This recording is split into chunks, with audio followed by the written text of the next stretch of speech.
नमस्कार दोस्तों, स्वागत है आप सभी को मेरे YouTube चैनल बिंग विकासम में।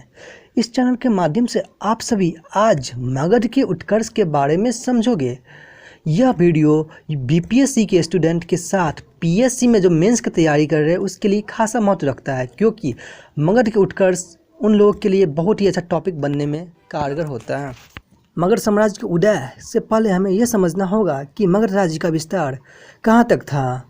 मगध राज्य का विस्तार उत्तर में गंगा, पश्चिम में सोन तथा दक्षिण में जंगल आच्छादित पठारी प्रदेश था। पटना और गया जिला का क्षेत्र प्राचीन काल में मगध के नाम से जाना जाता था। मगध प्राचीन काल से ही राजनीतिक उत्थान, पतन एवं सामाजिक धार्मिक जागृति का केंद्र बिंदु रहा है। मगध बुद्ध के समकालीन एक शक्तिशाली व संगठित राजतंत्र था।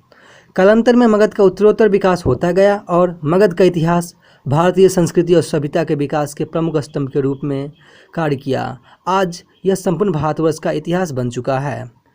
मगध साम्राज्य के उदय से पहले हमें इनके कुछ वंश के बारे में जानना हो। पहला वंश रहा है बृहद्रथ वंश।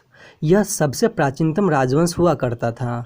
महाभारत तथा पुराणों के अनुसार जरासंध के पिता तथा चेदीराज वसु के पुत्र बृहद्रथ ने बृहद्रथ वंश की स्थापना करी।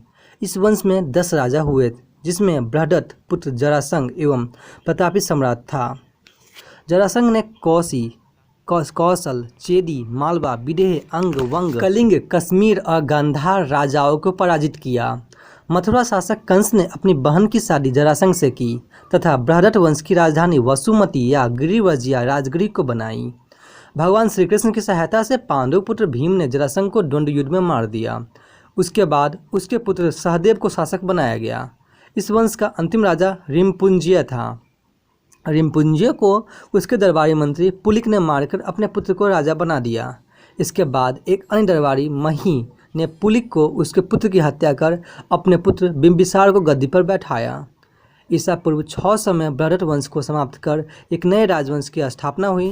पुराणों के अनुसार मनु के पुत्र सुधन्य के पुत्र का नाम ही गया था। दूसरा हर्यक वंश। बिंबिसार ने हर्यक वंश की स्थापना 544 ईस्वी में की।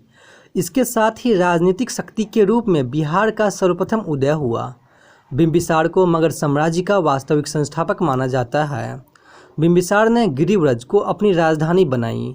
इसके वैवाहिक संबंधों, कौशल, वैशाली एवं पंजाब की नीति अपनाकर अपने साम्राज्य का विस्तार किया। बिंबिसार 544 ईस्वी से 492 ईसा पूर्व तक। बिंबिसार एक कूटनीतिज्ञ और दूरदर्शी शासक था। उसने प्रमुख राजवंशों में वैवाहिक संबंध स्थापित कर राज्यों को फैलाया। सबसे पहले उसने लिच्छवी गणराज्य के शासक चेतक की पुत्री चेलना के साथ विवाह किया। दूसरा प्रमुख वैवाहिक संबंध कौशल राजा प्रसेनजित की बहन महाकौशला के साथ किया।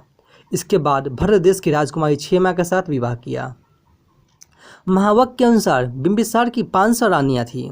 उसने अवंती के शक्तिशाली राजा चंद्रप्रद्योत के साथ दोस्ताना संबंध बनाया। सिंध के शासक रुद्रायन तथा गांधार के मुक्कू रगिति ने भी उसका दोस्ताना संबंध था।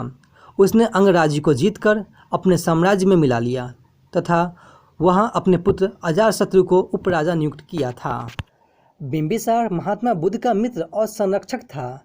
बिना पिटक के अनुसार बुद्ध से मिलने के बाद उसने बौद्ध धर्म को ग्रहण किया, लेकिन जैन और ब्राह्मण धर्म के प्रति उसकी सहिष्णुता थी।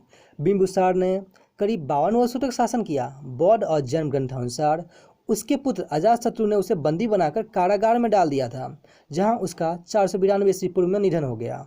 बिंबिसार ने अपने बड़े पुत्र दर्शक को उत्तराधिकारी घोषित किया था। भारतीय इतिहास में बिंबिसार प्रथम शासक था जिसने अस्थायी सेना रखी। बिंबिसार ने राजवैद्य जीवक को भगवान बुद्ध की सेवा में नियुक्त किया था। बौद्ध भिक्षुओं को निःशुल्क जल यात्रा की अनुमति दी थी। बिंबिसार की हत्या महात्मा बुद्ध के विरोधी देवव्रत ने उकसाने पे अजातशत्रु ने कर दी। आम्रपाली या वैशाली की नर्तकी एवं परम रूपवती काम कला प्रवीण वेश्या थी। आम्रपाली के सौंदर्य पे मोहित होकर बिंबिसार ने लिच्छवी से जीतकर राजगृह में ले आया। उसके संयोग से जीवक नामक पुत्र रत्न हुआ। बिंबिसार ने जीवक को तक्षशिला में शिक्षा हेतु भेजा। यही जीवक एक प्रख्यात चिकित्सक एवं राजवैद्य बना। अब बात करते हैं अजातशत्रु की, जो 492 से 460 ईस्वी पूर्व तक अपने शासन को संभाला। बिंबिसार के बाद अजातशत्रु मगध के सिंहासन पर बैठा। इसके बचपन का नाम कुनिक था। वो अपने पिता की हत्या कर गद्दी पर बैठा। अजातशत्रु ने अपने पिता के साम्राज्य विस्तार की नीति को चरमोत्कर्ष तक पहुंचाया। अजातशत्रु ने सिंहासन मिलने के बाद वो अनेक राज्य संघर्ष एवं कठिनाइयों से घिर गया, लेकिन अपने बाहुबल और बुद्धिमानी से सभी पर विजय प्राप्त करी। महत्वाकांक्षी अजातशत्रु ने अपने पिता को कारागार में डालकर कठोर यातनाएं दी, जिससे पिता की मृत्यु हो गई। इससे दुखित होकर कौशल रानी की भी मृत्यु हो गई। कौशल संघर्ष बिंबिसार की पत्नी की मृत्यु से प्रसेनजीत बहुत क्रोधित हुआ और अजातशत्रु के खिलाफ संघर्ष छेड़ दिया।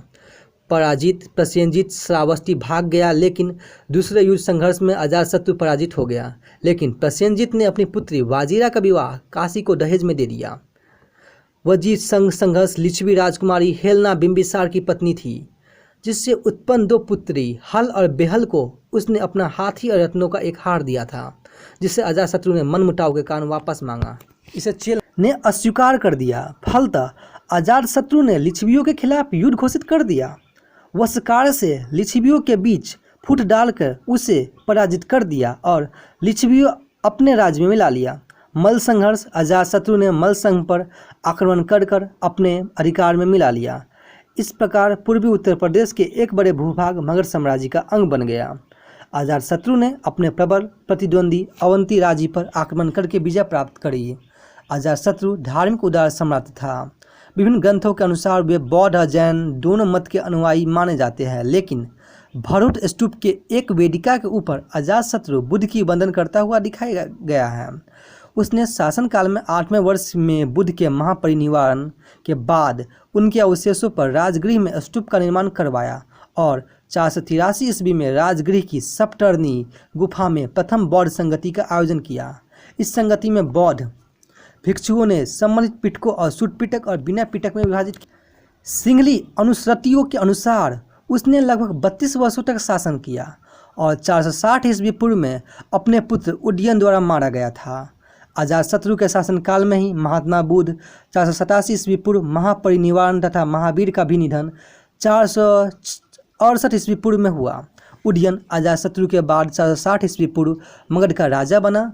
बौद्ध ग्रंथानुसार इसे पितृहंता, लेकिन जैन ग्रंथानुसार पितृभक्त कहा गया है। इसकी माता का नाम पद्मावती था। उदयन शासक बनने से पहले चंपा का उपराजा था। वह पिता की तरह ही वीर और विस्तारवादी नीति का पालक था। इसने पाटलिपुत्र गंगा और सोन के संगम को बसाया तथा अपनी राजधानी राजगृह से पाटलिपुत्र स्थापित करी। मगध के प्रतिद्वंदी राजा अवंती के गुप्तचर तथा उदयन की हत्या कर दी गई। बौद्ध ग्रंथों के अनुसार उदयन के 3 पुत्र अनिरुद्ध, मंडक और नागदशक थे। उदयन के तीनों पुत्रों ने राज्य किया। अंतिम राजा नागदशक था, जो अत्यंत विलासी और निर्बल था। शासनतंत्र में शिथिलता के कारण व्यापक असंतोष जनता में फैला। राजविद्रोह कर उनका सेनापति शिशुनाग राजा बना। इस प्रकार हर्यक वंश का अंत और शिशुनाग वंश की स्थापना हुई। ये वीडियो आपको पसंद आई हो तो इसको लाइक करें, कमेंट्स करें, ज़्यादा से ज़्यादा शेयर करें और हमारे चैनल को सब्सक्राइब जरूर करें। धन्यवाद दोस्तों।